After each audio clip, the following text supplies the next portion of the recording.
یہ ایک حیرت زدہ کر دینے والا نظارہ تھا جب 22 قدیم مصری بادشاہوں اور ملکاؤں کی ممیفائڈ لاشوں کو قاہرہ کی سڑکوں پر ایک پریڈ میں شریک ہوتے دیکھا گیا۔ مصر کی سب سے طاقتور قدیم ملکہ سمیت 2 درجن مشہور فرعونوں کی باقیات کو ایک نئے میوزیم میں منتقل کر دیا گیا ہے، جس نے ملک کے دارالحکومت میں سینکڑوں افراد کو اپنی طرف راغب کیا۔ فرعونوں کے گولڈن پریڈ کے نام سے چشم کشا یہ جلوس دارالحکومت قاہرہ کے قریب 7 کلومیٹر کے فاصلے پر بھاری سیکیورٹی میں منعقد ہوا تھا، جو مصری میوزیم سے لے کر مصری تہذیب کے نئے قومی عجائب گھر تک تھا۔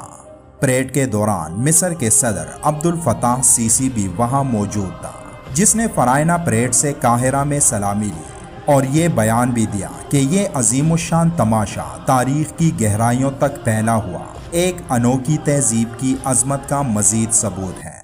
سیکنزی تاؤدوم، جو 17ویں سلطنت کا آخری بادشاہ تھا اور جس نے 16ویں صدی قبل مسیح میں حکومت کی تھی، اور ایسا سمجھا جاتا ہے کہ اسے ایک پرتشدد موت کا سامنا کرنا پڑا تھا، اس کا تابوت پہلے نمبر پر موجود تھا، جبکہ 12ویں صدی قبل مسیح میں حکومت کرنے والے ریمیسس 9 آخری نمبر پر تھا۔ ایک اور فرعون ریمیسس دوم، جس نے 67 سال تک حکمرانی کی اور مصر کی تاریخ کی سب سے طاقتور خاتون ملکہ ہیتس بھی اس مختصر سفر کا حصہ تھے۔ ان طاقتور فرعونوں کی باقیات کو ایک میوزیم سے دوسرے میوزیم لے جانے کے لیے خاص گاڑیاں ڈیزائن کی گئی تھی، جو کالے اور گولڈن رنگ یعنی سونے سے بنائی گئی تھی۔ ان گاڑیوں میں موجود فرعونوں کی باقیات کو ایک نائٹروجن سے بھرے تابوت میں رکھا گیا تھا تاکہ ان کی لاشوں کو کوئی نقصان نہ پہنچ پائے۔ ناچ گانوں اور ہر طرح کے پروٹوکول میں ان لاشوں کو ایک اور میوزیم میں منتقل کیا گیا، لیکن سوال یہ ہے کہ وہ فرعون جو بدبختی اور ظلم و جبر کی علامت تھے، ان کی لاشوں کو ایسا اعزاز دینا کہاں تک صحیح ہے، وہ بھی ایسے ملک میں جو ایک مسلمان ملک ہے، جہاں 5 وقت باجماعت نماز ادا کی جاتی ہے۔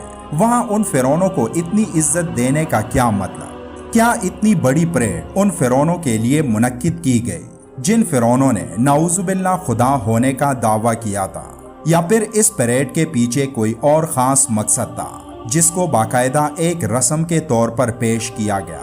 چلیں اس راز سے پردہ اٹھانے کی کوشش کرتے ہیں۔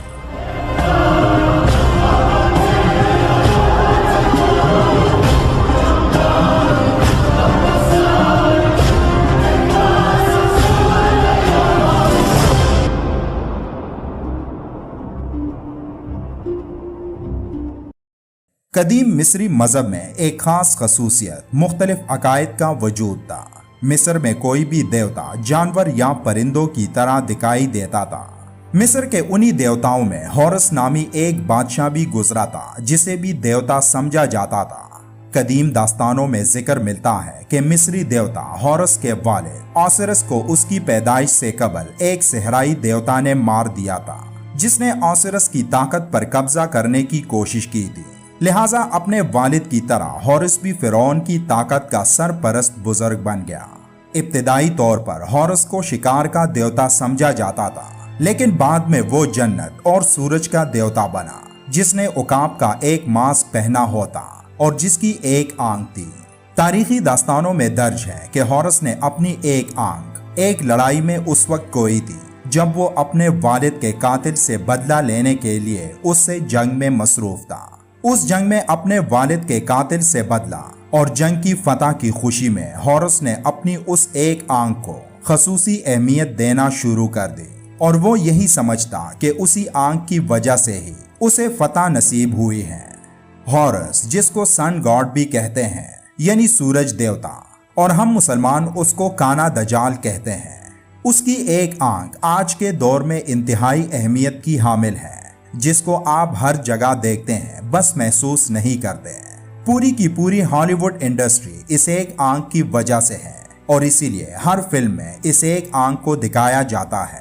کبھی غور کیا ہے کہ امریکی ڈالر پر احرام کی تصویر اور اس پر آنکھ ہی کیوں ہے؟ سٹار آف ڈیوڈ، جو کہ اسرائیل کے جھنڈے پر ہے، امریکی ڈالر میں آرام سے ڈھونڈا جا سکتا ہے۔ اہرام یعنی پیرامڈ مصر کے لحاظ سے جانے جاتے ہیں، اور فرعون بھی مصر میں ہی تھے۔